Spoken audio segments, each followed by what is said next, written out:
Hey everyone, welcome to an awesome Facebook Live we have set up for you guys today. We are joined by Heather Appell, who has such an amazing story of really taking her portfolio from 0 to 25 units in a pretty short amount of time. She has some awesome experience in several different markets and different strategies, and she was actually able to 1031 exchange her condo in Washington into 14 units, which is three different properties, which is absolutely amazing. And today we're going to give you all of the details on what and how this all transpired. And we're so excited to have you here, Heather. How are you doing today?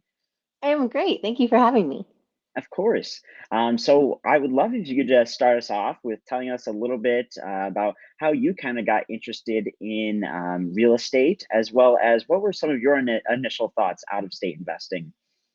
Yeah, absolutely. So my interest in real estate goes back, goes way back. I remember when I was in my 20s playing the Rich Dad Poor Dad game, the board game, and really being like, oh yeah, real estate investment sounds great. And with my then husband bought, our primary residence, and knew that that was a good investment. I think I was 26 when was able to buy that, and knew that was a good investment. Had a subsequent divorce, and with my part of the proceedings, or the proceeds, bought, again, reinvested that. I knew it was important, so I bought a condo in Snohomish, Washington.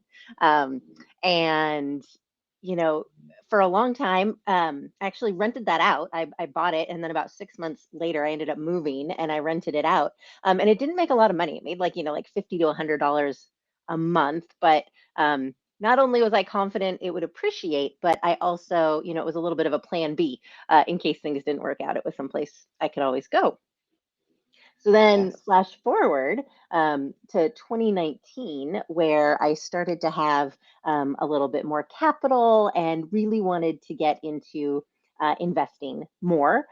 My tenant was not interested in staying. He was a great tenant, but he wasn't interested in staying because the HOA was a bit of a pain.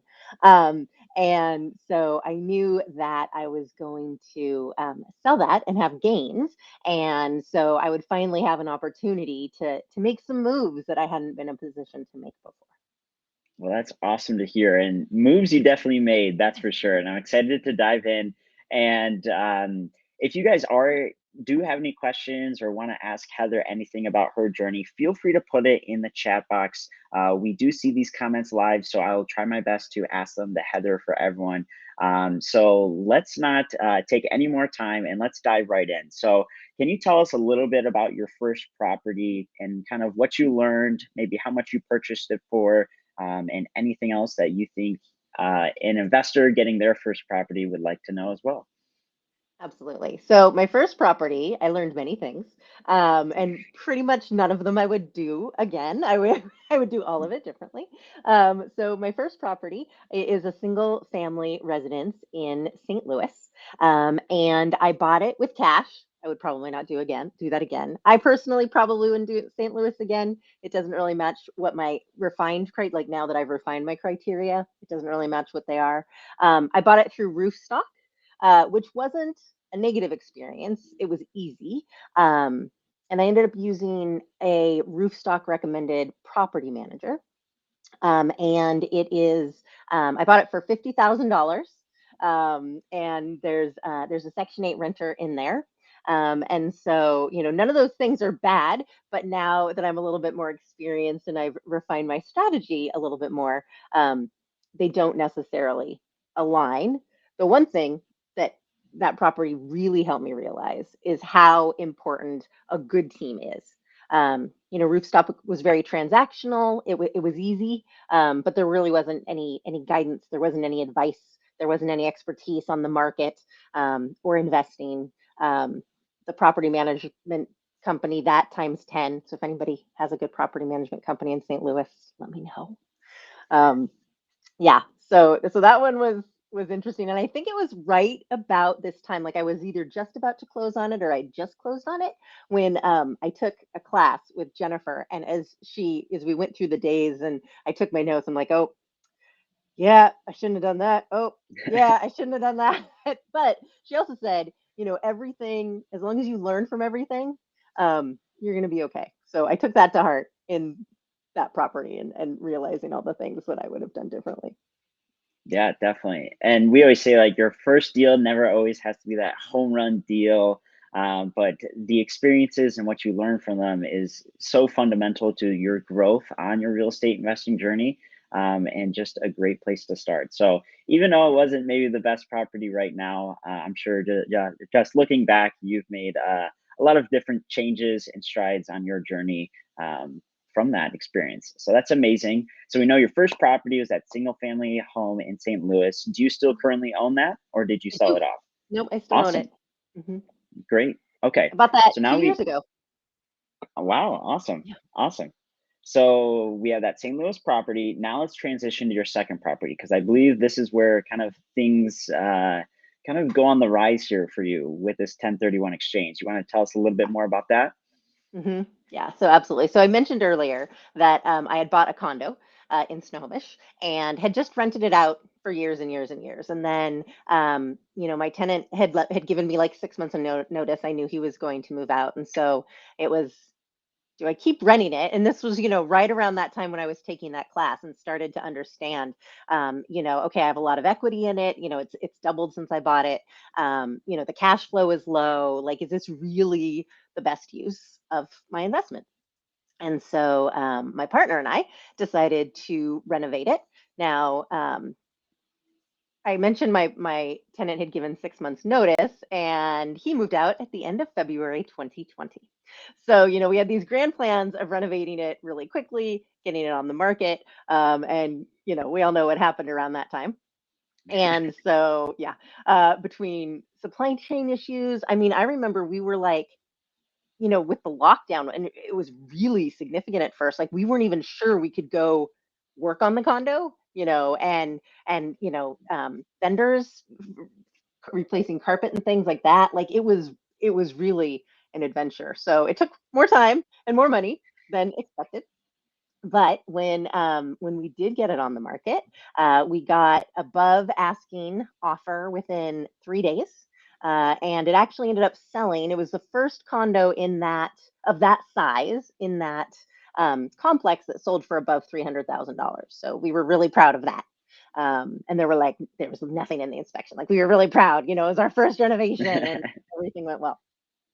And so I had thought that I would take that chunk of money and invest it in. I knew I wanted to do multifamily. I'd invest it in multifamily, and just put it all down on one property, and then that way I'd have a lower payment, and my cash flow would be higher. And I remember very clearly, I was sitting in this room. Well, I'm always sitting in this room, but I was sitting in this room talking to Cody Touche, and he was like, "Well, are you going to buy? How many properties are you going to buy?" And I was really confused. He's like, "What?" He said, "Well, with this money, you could split it up, 25% down on multiple properties." And I was like, "Oh." I didn't know that, and I had never thought of that. And all of a sudden, my eyes got big, and things opened up, and I started. But that 180 days had already started ticking, so then I started looking for more properties really quickly. Um, and thank goodness I did. So really going back to that power of teams and surrounding yourself with good people who you just share what you're up to, and they may offer an alternative perspective that takes you in directions that you didn't even realize. Yeah, no, that's incredible. And that's something that I hear a lot too, is that people don't realize that you can 1031 into multiple properties. It doesn't just have to be one. And I'm glad that you're able to figure that out. And with those teams kind of getting you on the right track. So speaking of teams, so I know that you're from the Washington area, but a lot of your properties are actually out of state in a couple different markets. And do you want to tell us a little bit about how you figured out the market for your properties that you were going to 1031 into? Yeah, absolutely. Again, I took really careful notes during my class with Jennifer about, the criteria. And so I spent some time really determining what my criteria are. And I'm definitely a mix of cash flow and appreciation. but really looking at markets that have, strong job growth, where the demographics fit my needs, in neighborhoods, low crime, things like that. And so, doing all of that research on my own felt really daunting. But conveniently, being a part of Addicted to ROI with the existing markets, all of that information was available for me to, kind of dig into, validate, bring it against my criteria to see, is this somewhere that I want to invest? And unfortunately, Addicted to ROI does such a good job that the two markets that I targeted first, like everybody has gotten into them and the prices have gone up. And so, the ROI of the deals that I'm seeing these days aren't quite as good. So, but again, conveniently, uh, they're Addicted to ROI is adding more markets too. So just last month, I closed my first property in St. Paul, Minnesota, and looking at getting into the Twin Cities market and building a portfolio there now. There you go. Congratulations on the new property. And that's what it's all about inside the ROI inner circle. We understand that out of state investing is tough. It can be tough without guidance, but we really do that hard work so you don't have to. So we build those teams on the ground. So we have our recommended agents, their property managers, contractors, our own lending referrals as well as tons of market information. Really important stuff to understand about job growth and really kind of what the market looks like, especially if you've never been there. So out of state investing is definitely our bread and butter, and I'm glad that our teams were able to help you kind of grow your portfolio. So that's amazing. So we have your condo sold for about 300,000. Mhm. Now you 1031 that into three different properties, and those are all in Tennessee, correct? Yes, those are all in Tennessee. Okay, great. And how are those doing right now? And what Uh, types of properties are they? yeah, so I got a fourplex. My after the single family, right? So my first one was a fourplex. My first multifamily was a fourplex. And oh my gosh, if I knew then what I know now, it was through Addicted to ROI. And the builder who had just built them like a year before that was selling a ton of them. And if I knew then what I knew now, I would have bought as many as I could have gotten my hands on. But I didn't. I bought one and I love it. It's my favorite. And that property introduced me to Kelly Kellett and her team in Clarksville. Love you, Kelly. So great. And, it was my first interaction with Cody Touche, Tyler Curley, all of these people that I met through Addicted to ROI Network who are great. So the fourplex, um, relatively new, great area. I loved it. Love it. Still do. And then a eightplex, my first commercial property, my only commercial property, also in Clarksville. Not quite a burr, but definitely a value add. Um, you know, especially my particular strategy, especially with being remote, I like to purchase things that will cash flow and are rentable right away. I'm not quite at the place to be able to take on a burr right now. So, that one, again, many lessons learned uh, throughout. I've had a few non-paying tenants, my first eviction experiences with that one. But, again, it's easy when you have a great team. So it, was not nearly as traumatic as I feared. Um, and then I also bought a duplex in Chattanooga. Um, I love Chattanooga. I really wanted to build a portfolio there. But again, kind of right after I got that first one, a lot of people came in, and the prices aren't quite where I'd like them to be for my strategy. But yeah, those three with just the sale of my one condo that I had had for like 15 years, making 50 to $100 a month, cash flow if I was lucky, to these three buildings and 14 units. That is truly incredible, and it's so awesome to hear the success you're having in Tennessee.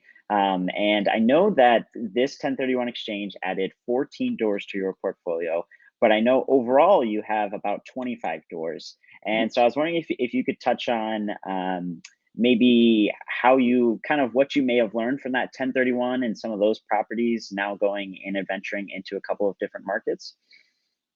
Yeah, absolutely. Well, kind of jumping to a little bit of context that I know is something we're going to talk about a little bit later, which is my future goals.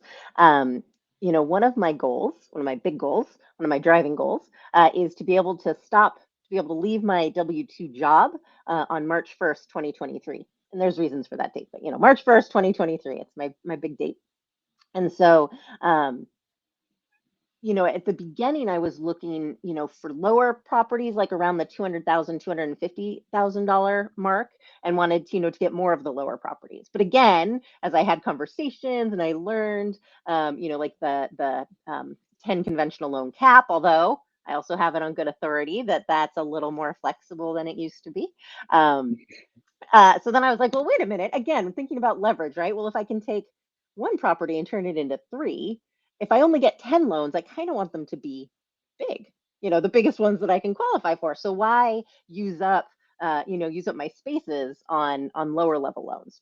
Mhm. So now I've shifted more to, but so now I've shifted more towards like between the $400,000 to $600,000 range, and that's combined with the fact that I do intend on me leaving my W-2. So rather than, commercial is definitely part of my strategy, but right now I want to fill up those 10 spots with conventionals while I have a W-2 that helps me qualify for them. Yeah. So, again, as I've kind of focused in a little bit more, I'm looking, at three and four plexes. Again, right in that, $400,000 to $600,000 with a conventional mortgage to get me through to that March 2023 date. Awesome. And do you want to tell us a little bit about your newest property in St. Paul? What type of property is it? Who'd you work with? Yeah, absolutely. It's a fourplex. I just closed on a fourplex in St. Paul. Like I mentioned, looking at that Twin Cities area as my next market, and worked with Justin again, an agent that I was referred to by Addicted to ROI, and he and the property management there have been great.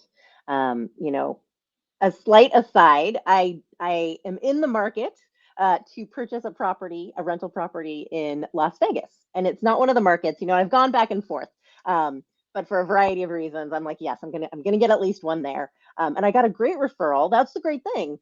Addicted to ROI can reach out and say, hey, I know we don't have a team here, but do you have any referrals? I got a great referral to somebody, but they're turnkey and they have an onboarding process. It's great. I'm in the middle of it. But the day before Thanksgiving, like the perfect triplex came across my email. And, holiday weekend, I'm still in my onboarding. So I went with Redfin. I like clicked on the virtual tour. I did a virtual tour on Thanksgiving Day. I made an offer. And let me just say, it was a really good reminder of how great it is to work with experienced folks who have expertise in the market, understand investing in real estate, and it's the experiences are like night and day. Yeah, and I'm glad you brought that up of how kind of night and day that difference is, because working with what we call an investor agent, someone and like an agent who really understands what investors are looking for, how to analyze deals, and really get that quick communication to you, because every minute can matter. And so we actually pre-vet all of our agents to make sure that they are investor qualified. And as well as we have a large referral network that all of our members have access to. So I'm glad that we were able to help you out there, and excited to see what happens in Las Vegas for you. Yeah. And So I just want to say, I know I sound like a little bit of like of just so number one, this is all like true. And number two, 2 years ago, I was like, it's just a transaction. It doesn't matter. I just need the cheapest. Like, and the last 2 years, like, oh no, oh no. experience makes such a difference, like such a difference. Yes, I would 100% agree. So now that we've kind of highlighted your portfolio and that awesome 1031 exchange, so I know you're from Washington, and really a lot of our members love the out of state investing.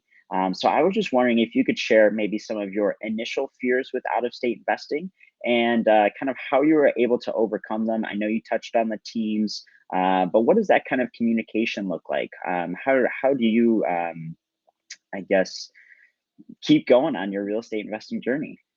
Yeah, absolutely. Um, I never thought. I mean, I never thought I would invest out of state. I thought, I needed to be there. What if something goes wrong? I have to go and see the property beforehand. That's going to be a lot of flying around.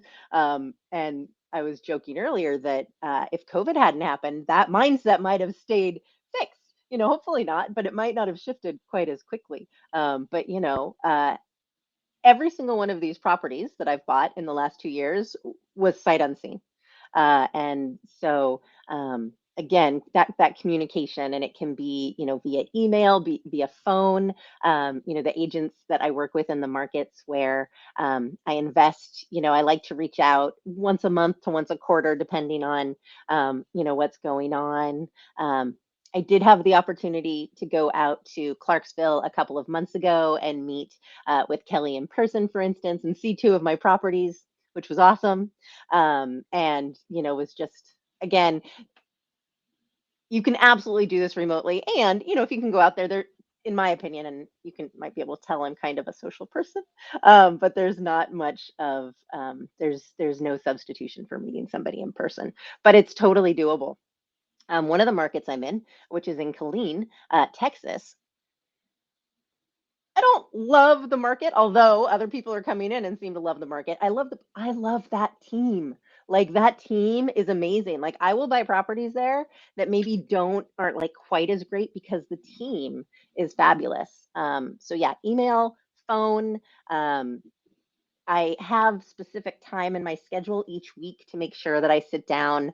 I'm analyzing deals. I'm checking on my numbers. I'm reaching out to my teams to see if there's anything we need to do, stuff like that. Awesome. That's great. Yeah, and those fears, I feel like quickly go away after that first deal, and really just kind of developing those teams, those systems and processes, to really make everything pretty smooth and just really hit the ground running for whatever market you choose. So that's awesome to hear, and I'm glad. It actually looks like one of the users commented, said, super informative. I'm in a similar situation, and this provides me confidence to make the step to out of state investing. So awesome job. So now, as we kind of wrap things up here, I would love to know, what is your why? Why do you like to real estate invest? What are you doing it for? Do you want to shed some light on that? Yeah, absolutely. As you maybe, connecting some of the dots earlier, I was a single mom for a lot of years. And my kids have turned out great. They're 21 and 23. They're amazing, and wonderful. And I didn't get to spend as much time with them as I wanted. I've been working corporate jobs my entire adult life. And it's gone well for me, but that's not how I want to spend the rest of my life. I want to be able to travel. I want to be able to spend time with the people that I care about. I want to be able to contribute and give back to the causes I care about. And I see real estate as a way to do that. And I tease the girls. I tell them that they're going to be jealous of their children because I'm going to be such an amazing grandparent. But they're going to be like, "You weren't that good for us." And I'm like, "Yeah, I know. I'm sorry."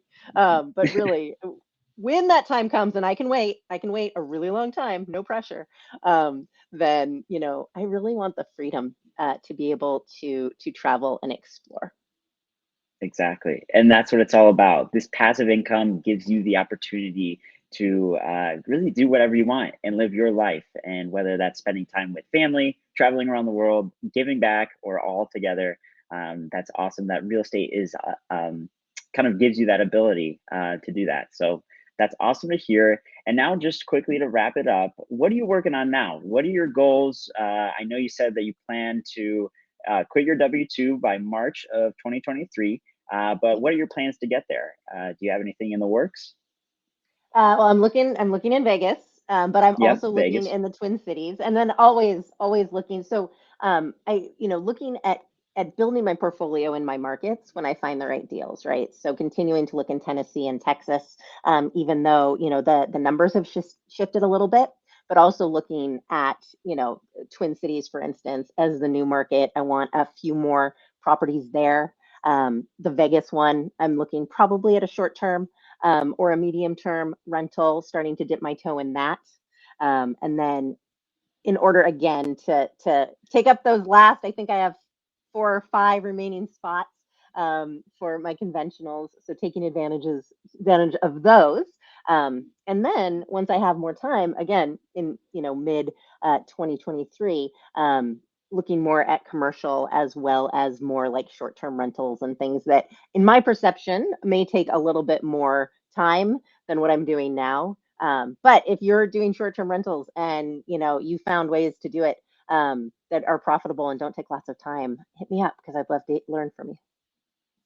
Oh yes, short-term rentals are definitely popular inside of our group, and we have some awesome new content on the way and resources to help kind of leverage this kind of new popular investing strategy, especially during a global pandemic. So definitely, thank you so much, Heather, for joining us today. You have such an incredible story of really going from 0 to 25 units pretty quickly, and you were able to use that through some unique strategies as well as some creative financing. So, Heather, is there any last words you want to give any of our investors before we take off? I think, just take action. And small, consistent action over time is going to yield better results than, waiting for the big bang and, big action inconsistently. And it's scary. So use the network, use the team, ask questions, reach out. The amount of support that's been available in this group has been phenomenal. Well, that's wonderful to hear, Heather. And thank you so much for joining us today to share your real estate investing journey with all of us. Definitely keep us updated on how those projects, maybe in Las Vegas or whatever market you choose, goes. And we'll see you around. All right. Thank you so much for Sounds joining good. us. Thanks, Justin. Thanks.